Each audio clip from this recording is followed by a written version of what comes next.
If you want to help out and support the channel, there are a few things you can do. Go check out Flipside Gaming and use the promo code VOIDMAGE in all caps. This will get you 10% off all orders $10 or more. And if you go shopping on tcgplayer.com, go use my affiliate link in the description below. That way all purchases you make will go towards helping the channel. And lastly, go check out my Patreon. It's a more direct way that you can help the channel while also getting some more interaction. I appreciate all of your support. If you haven't already, subscribe and hit the notification bell so you don't miss any videos. Hello everyone, I know it's been some time since I made a 10 underrated commander cards video, but let's do the first one of the new year 2020, going over some cards that I think not a lot of people play, but are pretty fun in commander at least. So let's start it off here with the first card, Victory Chimes from Battle Bond. 3 mana and untaps during each other player's untap step. You could tap it to have a player of your choice add 1 mana to their mana pool, which is pretty powerful in group hug. You could also go for Zancha. That deck would reward a card like this. You can give it to your other opponents so they could take advantage of her ability and draw even more cards. But this is a very political card. You're going to make friends with this. People are going to look to you to say, hey, can I borrow a mana? Because it untaps during each other player's untap step. You'll have the ability to become more political as the game goes on. The next card is Coveted Jewel from Commander 2018. 6 mana. When it enters the battlefield, you draw 3 cards. It taps to add 3 mana of any one color. Whenever one or more creatures an opponent controls attacks you and are blocked, that player draws 3 cards and gains control of Coveted Jewel. They untap it. Really good for pillow fort decks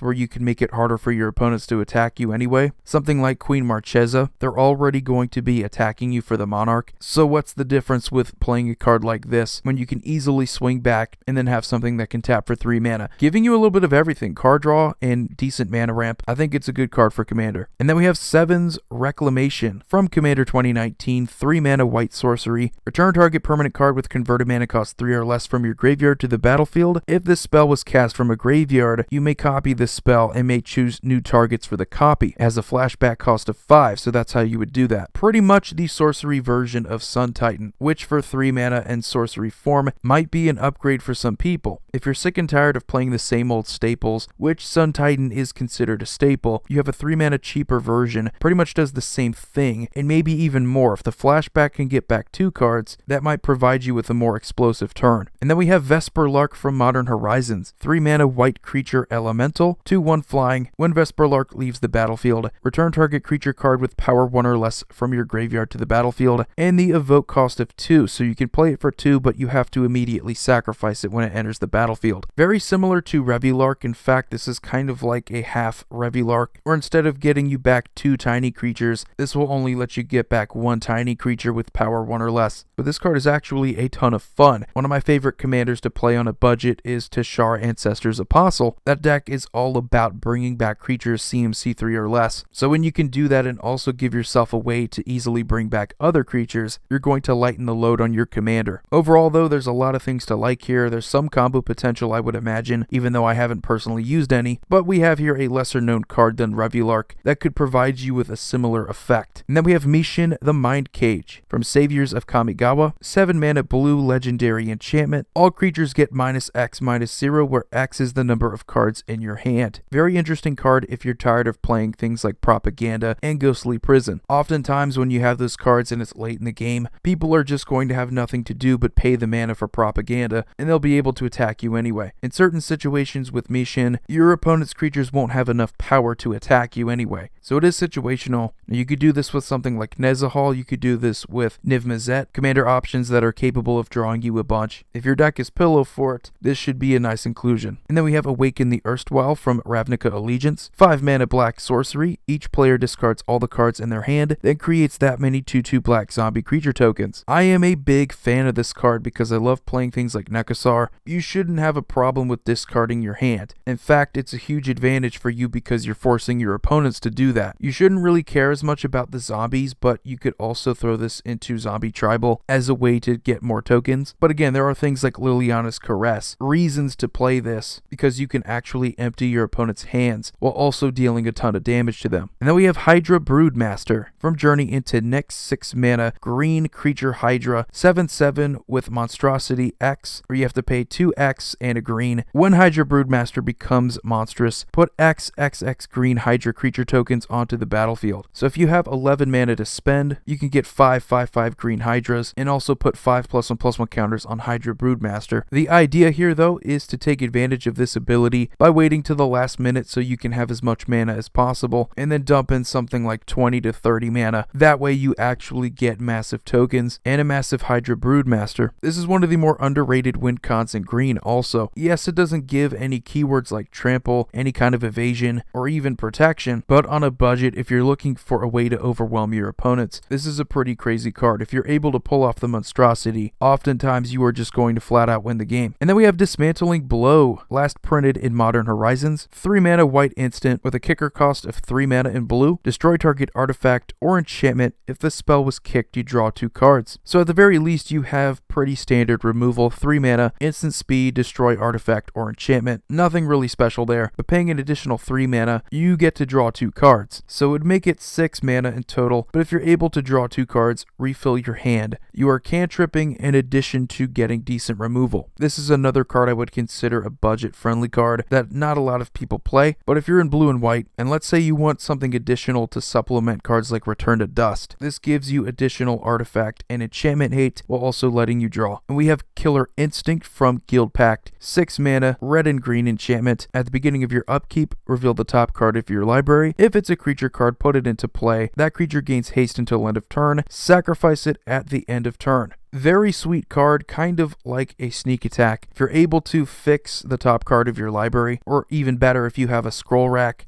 and you have massive creatures in your hand, you can easily cheat them into play with this card. Main thing going against it is that it is 6 mana, and you do have to wait for the beginning of your upkeep. That being said, there are some pretty massive creatures that you want to cheat into play, and having to wait that long might actually be worth it. And the last card today is Oka Gachi Vengeful Kami. From Commander 2017, this is probably one of the more underrated commander options out there. Just because it doesn't have the most interaction doesn't mean it can't be powerful. I mentioned Pillow Fort with Coveted Jewel and Mishin the Mind Cage. Oka Gachi is probably the ultimate Pillow Fort commander. You have access to all 5 colors, which means you have a wide variety of strategies to pursue, and you also have a way to punish an opponent if they did attack you. You get exiling target non-land permanent removal, which is so powerful. It also doesn't hurt that you have a decent creature that's going to make it hard for most opponents to attack you. That 6/6 flying is usually enough to deter most creatures, so 6 mana, giving you all 5 colors to work with. You're not going to have a huge target on your back. This is more of a defensive card. I have built Oka Gachi decks in the past and have had a ton of fun. Probably more fun than any kind of competitive deck I've ever played with. But anyway guys, that's going to do it for the list. Let me know what you think of these 10 underrated commander cards. You all have a wonderful day. Void here signing off. See you next video. Just wanted to say thanks to the patrons who are supporting me on patreon.com. Go check it out. There are different tiers with their own rewards. One of them is having your name in the credits of my videos. I know it's not much, but it's something that I can do to show my appreciation. Thanks again and have a good day.